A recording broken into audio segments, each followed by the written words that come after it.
April 1965. Canberra, Australia. The morning sun casts a soft, golden light across Parliament House. Its calm glow a sharp contrast to the storm brewing inside. The air is thick with tension, as a high-stake decision hangs over the Prime Minister's office. Inside, the hum of conversation is drowned out by the thunder of political urgency. A decision is imminent, one that will define Australia's role on the global stage. The room is packed. The officials, tense, their voices a blend of urgency and uncertainty. The captain stands at the front, arms crossed, brow furrowed. He has been summoned to brief the government on the situation in Vietnam, more than 1,000 kilometers away. But it feels as if the fate of the entire nation rests on the next few words. The threat of communism looms large, stretching across the Far East. With the U.S. already sending thousands of troops into Vietnam, the question isn't whether Australia will join the fight. It's how long they can afford to stay on the sidelines. The decision to act is a personal one. The Australians, proud of their history of loyalty, find themselves caught in a moral battle. Australia has always been there when the call for help comes. But this time, something feels different. The soldiers, the young men who will be sent to the jungles, already know that the reality of war is a different beast than the sanitized images presented in speeches. The question no one dares speak aloud is simple. Can Australia afford to ignore its responsibility? Or will they be forced to bow to the overwhelming power of the U.S. and its growing demand for international support? As the meeting intensifies, the captain's voice breaks through the tension. He speaks not of strategy or the future of the war, but of the real cost, the lives that will be lost. He tells them of the Viet Song, the entrenched enemy, waiting in the dense jungles. He tells them of the brutality of war, how it will not wait for politicians to make up their minds. The audience listens, some with rapt attention, others with faces clouded by doubt. The clock ticks down, as Australia's leadership is caught in a brutal struggle of conscience. The U.S. is waiting for an answer, their pressure mounting, yet there's a deeper, more uncomfortable question looming in the room. Do the Australians truly want to join this war? Or has their loyalty been manipulated into a choice they have no power to avoid? The room falls silent. It's a moment that feels suspended in time. Then, the sound of a phone ringing pierces the quiet. The Prime Minister picks up. His hand trembles slightly as he listens. The voice on the other end is firm, authoritative, laced with unspoken threats. A deadline has been set. The U.S. wants a response. Now, the decision is clear. Australia's commitment is not a choice made from desire, but from duty. The alliance with the U.S. cannot be broken. The orders are issued. Troops will be sent to Vietnam. But as a decision is made, another thought stays in the back of the captain's mind, a question about the true cost of loyalty. As the decision is finalized, a member of the cabinet, visibly disturbed, asks, "But do we even know what we're walking into? Are we ready for this?" The captain's gaze hardens. "We'll find out soon enough," he replies, his voice steady, but hollow. The room's atmosphere shifts. The immediate fear of confrontation with the unknown looms large, but the grim resolution settles in. The troops are preparing. The planes are ready. And the clock is ticking. May 1965. South Vietnam, near the border with Cambodia. The air is thick with humidity, clinging to the skin of the soldiers as they move through the dense jungle. Their faces, smeared with dirt and sweat, set with grim determination. The Australian contingent, fresh off their plane and into a war that feels both distant and immediate, is now beginning to understand the true cost of their commitment. The jungle, alive with the constant hum of insects and the rustling of leaves, feels like a living entity, watching, waiting for the next move. The soldiers, mostly young, some with little more than a few weeks of training, are led by their captain, whose face betrays the anxiety he feels despite his stoic demeanor. The terrain is unfamiliar. No battle map could have prepared them for this. The dense trees, the constant threat of ambush, the ever-present risk of IEDs beneath their boots make every step a calculated risk. The Australians are not alone. The Americans, already entrenched in the region, are there as well. Their strategy is a mixture of firepower and brute force. But the Australians are different. Their training is built around stealth, the quiet, precise movements of soldiers accustomed to working in small, tight-knit groups. It's a style that contrasts sharply with the bombastic tactics of the Americans, and it's clear both sides are still trying to figure out how to work together. But the real challenge is not just learning to work together. It's a psychological strain of being in a war that feels like it's already lost before it's even truly begun. As they move deeper into the jungle, they hear the telltale crack of gunfire in the distance. The captain raises a hand, signals the men to stop. It's the first real taste of what this mission will bring. Constant vigilance, the threat of death just beyond the horizon. Pause, build suspense. The captain motions. They take cover behind thick trees. His mind races. There's a firefight ahead. This is a moment where their training, their trust in each other, will be tested. The men crouch low, rifles at the ready, but none are foolish enough to think they are prepared for what's coming. As the soldiers wait, the radio crackles. A team's been hit. Need immediate backup. They're outnumbered and surrounded. The captain's hand tightens on his rifle. The mission just became personal. The soldiers know the danger they are facing. But now, the true test of loyalty and resolve begins. They must rescue the American team without losing more of their own. Voice lowers slightly, more intense. The captain gives a signal. They move fast, silent, like shadows in the dense underbrush, each soldier acutely aware of the sound of his own breath. The forest feels alive around them. Every snap of a twig, every rustle of leaves, amplified in the quiet. The oppressive heat is suffocating, but it's the weight of the situation that makes their movement slow, deliberate. They reach a small clearing, where the faint outline of American soldiers can be seen pinned down by a larger Viet Cong force. The men are bleeding, weapons still firing sporadically, but their position is untenable. It's clear they've been ambushed, and now they're relying on the Australians for help. As the captain assesses the situation, the realization sinks in. This isn't a simple rescue. It's a full-blown firefight, and they are outnumbered. The Australians' silent approach and stealth tactics may have worked in the past, but now they will need to fight fire with fire. Just as the captain orders the assault, the ground beneath them shakes with the thunder of mortar fire. The Viet Cong are closing in. "We need to move now," the captain shouts. The assault begins. The soldiers launch themselves into action, racing through the jungle with no cover, pushing forward under heavy fire. Each step feels like a gamble. The firefight erupts in full force. The sound of automatic weapons fills the air. The jungle becomes a deadly battleground. The Australians, moving with precision, quick to respond. Their rifles crack, each shot ringing in their ears. But the enemy is relentless, and the jungle itself feels like a trap, closing in around them.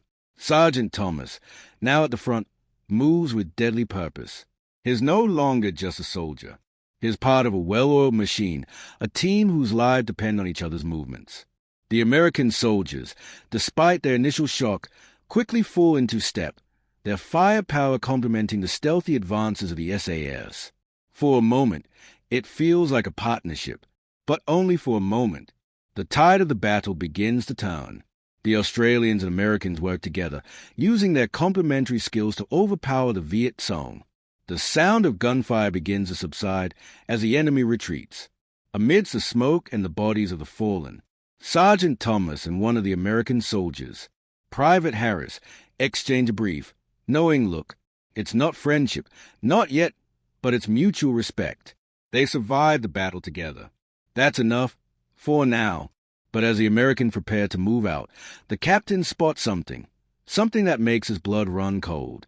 The Viet Cong weren't retreating. They were regrouping, and they've called for reinforcements. The rescue mission isn't over. It's just begun. This is just a beginning. The captain mutters under his breath as the radio crackles again. "We need backup. Fast." May 1965. South Vietnam, near the Cambodian border. The dense jungle, once a place of eerie quiet, now feels like a battlefield of chaos and confusion. The gunfire still echoes through the trees, but the Viet Cong's retreat has only been temporary. They are regrouping, and their reinforcements are rapidly closing in. The Australian and American forces, already exhausted and stretched thin, find themselves at the mercy of an enemy that knows the terrain far better than they do. The captain's mind races as he assesses their options. With the Viet Cong pushing in from all sides, there's no choice but to dig in and prepare for the worst. The soldiers quickly take up defensive positions, rifles trained on every rustling leaf, every shifting shadow in the jungle. The air is thick with the smell of gunpowder and sweat, and the once muted sounds of the jungle now seem to roar around them, as if the very earth itself is alive, conspiring against them. Sergeant Thomas, his heart pounding in his chest, moves swiftly to check on his men. They are scared, some are shaking, but their resolve hasn't faltered yet. There's no time for fear now. The enemy is closing in, and they must hold their ground. As Thomas checks the perimeter, a loud crackling sound erupts from the dense underbrush, followed by a burst of gunfire. A Viet Cong soldier emerges, and Thomas instinctively raises his rifle, but not fast enough. The soldier fires. The bullet grazes Thomas's arm, and he staggers back, blood staining his uniform. The pain is sharp, but it's nothing compared to what's coming. With the Viet Cong now so close, every decision, every move could be the difference between life and death. The captain knows they can't hold out forever. They need to break free. But breaking free means leaving the wounded behind. The unspoken question lingers. Is it worth the risk to go back for Thomas and others like him, or do they make a run for the extraction point and leave the dead and dying behind? The decision is almost made for them when the radio crackles again. Backup is on the way, but not soon enough. The captain's face tightens. He knows the reinforcements will be too late. The first wave of Viet Cong is already here. There's no more time to wait. The captain gives the order. Move out. We don't leave anyone behind, but we can't afford to wait any longer. The words hang heavy in the air as the soldiers scramble to help the injured and prepare for the final push. The jungle around them becomes a minefield, each step potentially leading to an ambush. Sergeant Thomas, now wounded, insists on staying behind to cover the retreat. His men try to argue, but there's no changing his mind. I'll hold them off, he says, his voice steady despite the blood dripping from his arm. You need to make it out. You've got to keep moving. His resolve hardens like steel, and his comrades, knowing the odds, nod in silent understanding. As the captain looks at Thomas, a sense of pride swells in his chest. These are the men he has led. These are the men who will sacrifice everything to make sure the mission is a success. As the team begins to move toward the extraction point, the jungle grows quiet again, eerily so. The captain looks behind him once more and sees Thomas standing alone, rifle raised, covering their retreat. The sight is haunting. Thomas knows he won't make it out alive. He is giving everything for the men who will live. It's a sacrifice of loyalty, a loyalty that can never be questioned. Just as the soldiers reach the extraction point, the sound of helicopters can be heard in the distance. The team breathes a collective sigh of relief, but their joy is short-lived. The Viet Cong are closing in on the extraction point, and the helicopters are too far away to reach them safely. May 1965.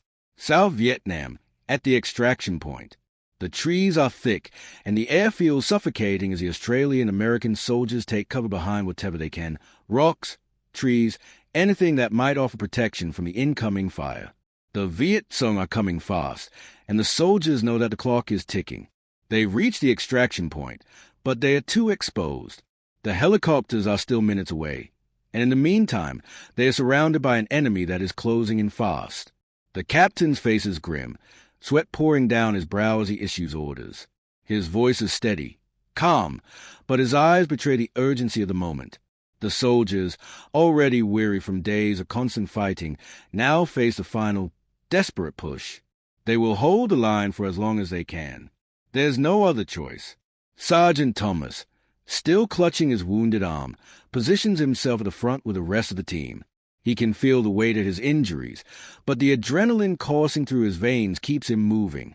He knows that this is a moment that will define the mission, and he refuses to be the one to let the team down. The sound of distant helicopters grows louder, but it's not a sound of comfort. It's a sound of tension. The soldiers know they have only minutes to hold off the enemy before the Viet Cong overrun their position. Every second counts, and the pressure is unbearable. Just as the captain turns to check on the soldiers, a burst of gunfire erupts from the jungle. A soldier near the front falls, clutching his chest, blood staining the ground beneath him. "Medic!" Someone yells, but the cries are drowned out by the roaring sounds of gunfire and the constant crackle of enemy ammunition. Time is running out. The captain's eyes flicker between the soldier and the oncoming Viet Cong. "We can't afford to lose anyone else," he mutters. The battle intensifies as the soldiers take their positions, firing back with everything they have. The captain knows that if they don't act fast, they'll never make it out. The helicopters are too far away, and the enemy is too close. The decision is clear. They must fight their way out. The sound of gunfire grows louder as the soldiers hold their ground. Every rifle shot echoes in the jungle as the Australians and Americans exchange fire with the enemy. The soldiers' hearts race as they press on, each one knowing that survival is the only option. The captain issues the order to make their stand. The soldiers, exhausted and covered in dirt and blood, fire back with renewed intensity. It's a brutal, desperate fight as the enemy continues to advance. The captain knows that every soldier here has a role to play. And right now, it's all about holding the line. The captain moves with calculated precision, directing the men with steady commands.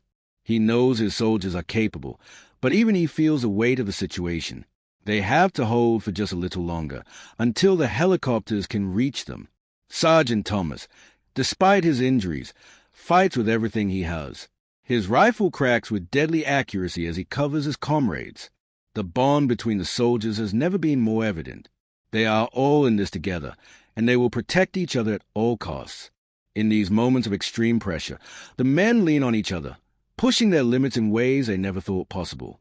The camaraderie that has grown among them is stronger than the fear that threatens to take over. The sound of the helicopters grows louder, closer now. Just when it seems like the enemy will overwhelm them, the first of the helicopters breaks through the canopy. The soldiers' hearts leap with hope, but they know it's not over yet. There's one final hurdle to overcome. As the first helicopter lands, the Viet Cong launch one final assault. The soldiers are forced to dive for cover, their weapons firing back as the helicopter's rotors kick up debris. The captain shouts orders, but his voice is almost drowned out by the chaos of the moment. The first group of soldiers board the helicopter, but the enemy is closing in. The second helicopter has to land quickly, or they'll all be trapped. Voice rises with intensity, then steadies for the next section. May 1965. South Vietnam, at the extraction point. The roar of the helicopter blades is deafening as the first group of soldiers clamber aboard, their rifles raised and ready, but their faces show no relief, only exhaustion and the sharp sting of impending danger. The soldiers aboard the first helicopter are visibly shaken, but there's no time for reflection. Every second spent waiting could be their last. The second helicopter is nearing its landing site, and the tension in the air is palpable. The captain, his face streaked with blood and date, moves swiftly to the rear of the group, ensuring everyone is in position. The Viet Cong are closing in, too close for comfort. His thoughts are clear, focused. We hold for a few more minutes. We fight, and we leave no one behind, he says, his voice steady despite the growing chaos. Sergeant Thomas, his wound still fresh, grits his teeth as he reloads his rifle, ignoring the blood trickling down his arm. His comrades glance at him, each man seeing the raw determination in his eyes. There's no time for hesitation. The battle, the pain, everything is put aside for the singular purpose of surviving this hell. Just as Thomas takes aim, a bullet ricochets off the metal frame of the helicopter, narrowly missing him. The screen cuts to black as he dives for cover. "Take the shot," someone yells, and the sound of gunfire erupts once more. The Viet Cong continue their advance, but the sound of the second helicopter is unmistakable. It's coming in, but it won't land until the clearing is secure. The soldiers know it's now or never. They must buy enough time to ensure the second helicopter can touch down. The battle rages on as the remaining soldiers unleash a torrent of fire, trying to hold the line just a little longer. The jungle, once an oppressive backdrop, now feels like an impenetrable maze, with the enemy closing in on all sides. The captain moves with precision, commanding the men with an urgency born of desperation. He knows they can't keep this up much longer. Through sheer grit and determination, the Australian soldiers begin to push back, even as the Viet Cong close in. For every soldier who falls, the others move with more resolve. The captain has faith in his men. Each soldier knows that survival depends on their willingness to keep fighting, even when everything seems lost. The helicopter blades are now deafening, cutting through the air as the soldiers' voices rise above the din. The first group is aboard, and the second helicopter is just a few feet away. The end is within reach, but so is the last, desperate push. Amid the chaos, Thomas, still bleeding and barely able to keep his focus, watches his comrades make their way toward the helicopter. The camaraderie forged in battle, through blood and sacrifice, is evident in the final moments. There's no room for doubt now, no time to think about what might come after. They are all in this together, and they fight for each other. Just as the second helicopter touches down, the captain looks around at his men, seeing their faces, tired, blooded, but resolute. The realization hits him. This is a moment of victory, yes, but it's also a moment of sacrifice. They've made it out, but many will never be the same. The cost of war is far more than the bodies it takes. It's the souls it leaves behind. As the last of the soldiers board the helicopter, the captain hears a faint, distant cry. Sergeant Thomas! Sergeant Thomas! A voice called from the jungle's edge. One of their own is left behind, struggling to reach the safety of the helicopter. The screen cuts to black just as a Viet Cong soldier emerges from the foliage, rifle raised. Longer pause, shift to quieter, reflective tone.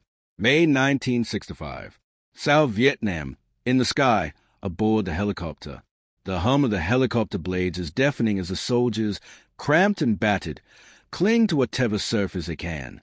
Sweat drips down their faces, mixing with the dirt and blood that stains their uniforms.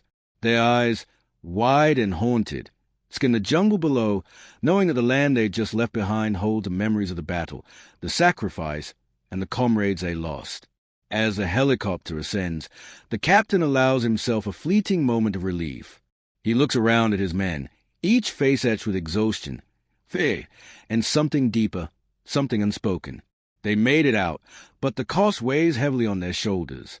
Sergeant Thomas, now aboard the helicopter, slumps against the wall. His arm, still bleeding, is wrapped hastily in a field dressing, but the pain is nothing compared to the feeling of helplessness that gnaws at him. His comrades, once teammates in this bloody venture, are all visibly struggling with the enormity of what they've just experienced. May 1965. South Vietnam. Base camp. The helicopter blades gradually slow to a halt, leaving only the hum of the bustling base camp in the background. The soldiers disembark, their boots hitting the hard-packed earth with a dull thud. As they step onto the soil, the reality of their situation sinks in. The war they've just endured isn't over.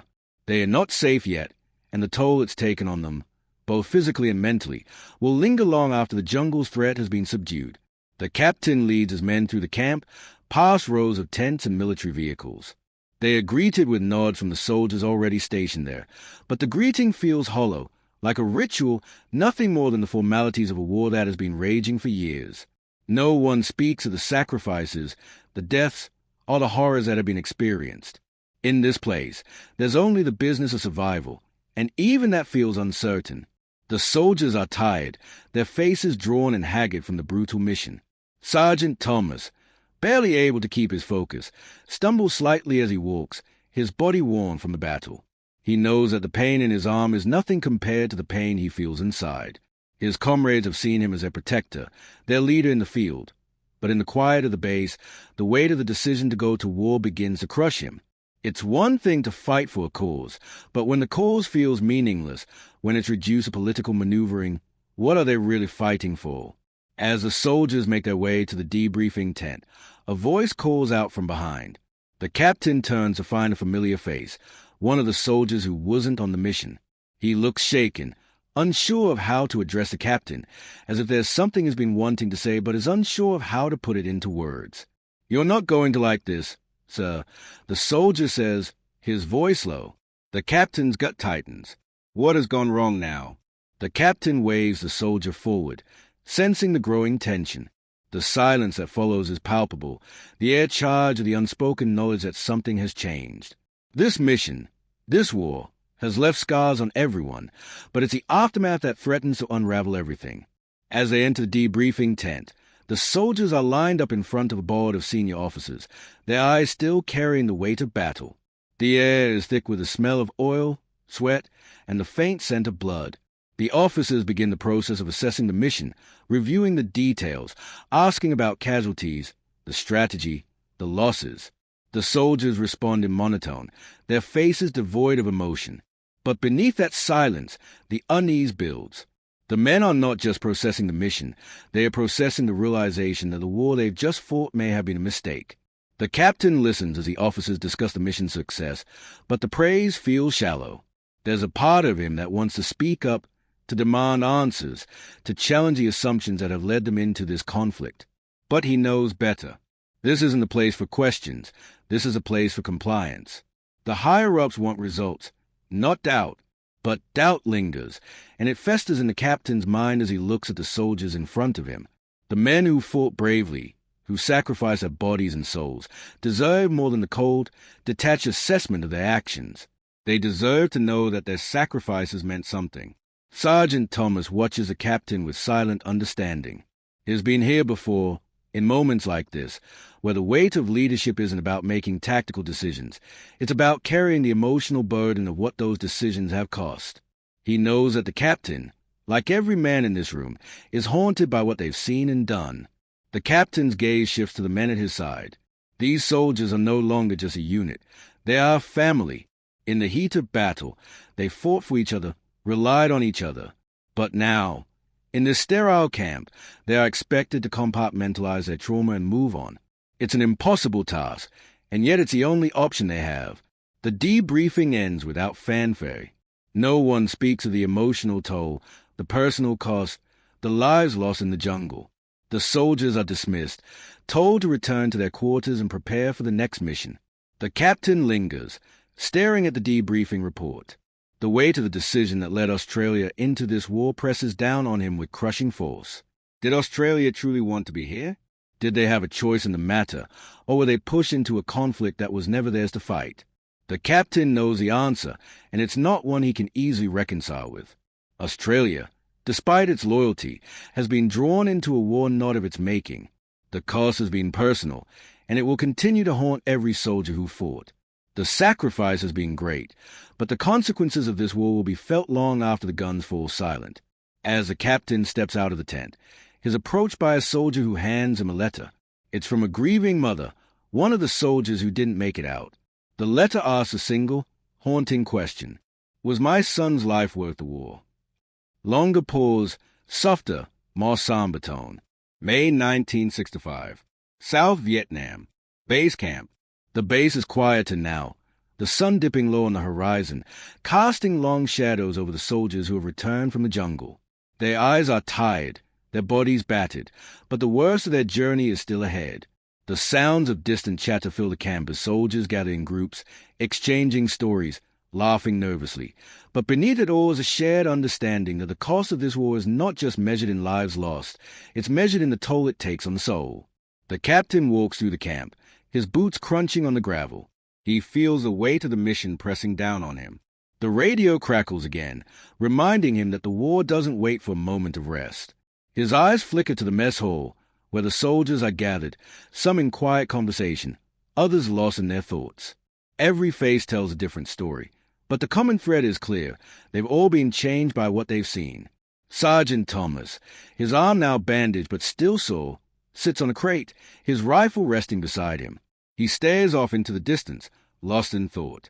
The battle is over, but the war inside him is just beginning. The faces of the men he lost, the comrades he couldn't save, haunt him. There are no easy answers, no quick fixes to the pain. He has never been this far from home, but the distance between himself and the man he used to be feels even farther. Just as Thomas tries to push the memories aside, he feels a hand on his shoulder. It's one of the American soldiers who fought alongside them. "You okay, mate?" the soldier asks quietly. Thomas doesn't answer at first. His gaze is fixed on the horizon, the weight of everything they've been through too much to put into words. The soldier sits down next to him, sensing that no words are needed. The moment of silence lingers between them, and for a fleeting second, Thomas wonders if he'll ever be able to talk about what they've experienced. What happened in the jungle can't be undone. But it's a bond forged in the fires of combat, and the realization that is not alone in the shared struggle brings a slight, albeit fleeting, sense of relief. The captain approaches Thomas and the American soldier, his face weary, but his eyes sharp with purpose. The war doesn't stop for personal reflection. The mission is over, but the questions about the cost of Australia's involvement in the war are only beginning to surface. The captain addresses Thomas directly. "We've got a lot of work ahead of us, Sergeant," he says. "The debriefings are just the beginning. We've got to stay focused. Stay sharp." Thomas nods, but there's a question in his eyes, one that no soldier can easily answer. "What for?" he wonders silently. "What is the purpose of this war? Was Australia's loyalty worth the sacrifice? Is this the fight they were meant to be in?" The captain walks away, his words still lingering in the air. The mission was a success in the tactical sense, but the emotional cost of the war cannot be measured by victory or defeat. The men who fought, bled, and died in Vietnam will live with that cost for the rest of their lives. In the quiet moments that follow, Thomas reflects on the camaraderie that has formed between him and his comrades. They are not just soldiers, they are brothers in arms. Through shared experiences, they've learned to rely on each other in ways that go beyond strategy. In these final moments before the next mission, they find comfort in their shared pain, their collective loss. It's not just the immediate wounds that hurt. It's the realization that the emotional scars will last far longer than the physical ones. Every soldier here has been touched by the war in ways both obvious and subtle. But what's most haunting is the uncertainty of what lies ahead. No one knows what the future holds. All they know is that they have given everything, and the war is far from over. As the sun sets, the captain looks over the camp. The men are preparing for their next mission, their next fight, but he can't shake the feeling that something has changed. The decision to join the war was made out of necessity, but the consequences are now impossible to ignore. For the first time, he wonders, was Australia's loyalty truly worth the cost? He walks toward the debriefing tent, his mind heavy with the weight of the decisions that lie ahead. The Vietnam War is far from over, but the personal battles are just beginning. Each soldier will have to come to terms with their role in this conflict, and the scars they carry will shape them in ways that can never be undone. As the captain enters the debriefing tent, he is met with a new set of orders. The war continues, and Australia's commitment to the U.S. remains unshaken. But deep inside, the captain knows the hardest battles are the ones fought in the mind. June 1965. South Vietnam, near the Mekong Delta. The jungle's oppressive humidity clings to every inch of the soldiers' bodies, making their uniforms feel heavier with each passing minute. The sun, now high in the sky, casts harsh shadows over the dense vegetation. The Australian and American forces move quietly through the terrain, the weight of their mission hanging over them like a storm cloud. The silence that falls over the group is not one of peace, but of tension, each soldier knowing that the next step could be their last. The captain, walking at the front, leads them with a quiet intensity. His gaze is sharp, scanning the area with the kind of focus that only comes from surviving battle after battle. His mind is constantly calculating the next move, weighing risks and rewards. But beneath his outward calm, the toll of the war is starting to show. The physical fatigue is nothing compared to the mental exhaustion of constantly second-guessing every decision. Each step into the unknown feels heavier, the doubt creeping in like a silent shadow. Sergeant Thomas, now with a bandage wrapped tightly around his arm, follows closely behind. The wound he sustained during the battle days ago has yet to fully heal, but he refuses to slow down. He keeps his rifle close, his eyes darting between the dense foliage and the men around him. The silence weighs heavily on him, too. Each rustling leaf, each snap of a twig could be the prelude to an attack. He can't afford to let his guard down, not for a second. As they push forward, a sudden sound from the jungle freezes the soldiers in place, a twig snapping underfoot, too loud to be ignored. The captain raises a hand, signaling everyone to halt. The silence stretches on, thick and suffocating. A tense minute passes before the sound of footsteps recedes into the distance. "Move!" The captain commands quietly, but the unease lingers. The soldiers move faster now, a sense of urgency driving them. They know the enemy is close, but they also know they can't afford to rush. The jungle has already claimed too many lives, and in their haste, they might just become its next victims. The tension between moving quickly and staying quiet becomes palpable. Every decision they make now feels like a gamble. But the real challenge isn't just the enemy. It's the knowledge that they are fighting a war whose purpose remains unclear. The American forces continue to press for escalation, But the Australians are left wondering whether their involvement was ever truly their choice. Was it loyalty to their allies, or was it the weight of global pressure? And now, as the soldiers inch closer to their next mission, those questions weigh heavily on their hearts. What if they were never meant to be here?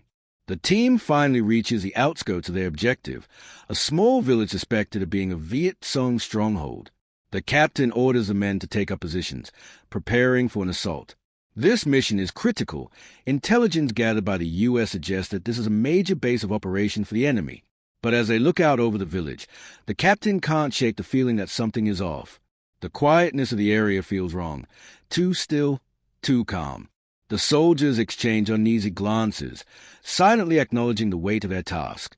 There are no easy victories in this war. Every step they take brings them closer to the enemy, but it also brings them closer to a truth they've all been avoiding, that the war has changed them fundamentally. Their once innocent sense of duty has been replaced by the cold, hard knowledge of sacrifice and loss. But they press on, driven not by the promise of victory, but by the duty they feel to each other. As the team sets up their positions, Sergeant Thomas looks to the men around him. Despite the uncertainty, despite the fear, he knows one thing: they are all in this together. And in this jungle, that camaraderie is the only thing that keeps them from losing everything. As the assault begins, the captain moves swiftly, his movement precise as he directs his soldiers toward their objective. But as they advance, the air grows thick with the scent of smoke and gunpowder. The village, once silent, now erupts in violence. The Viet Cong have prepared for this. This wasn't just a reconnaissance mission, it's a trap.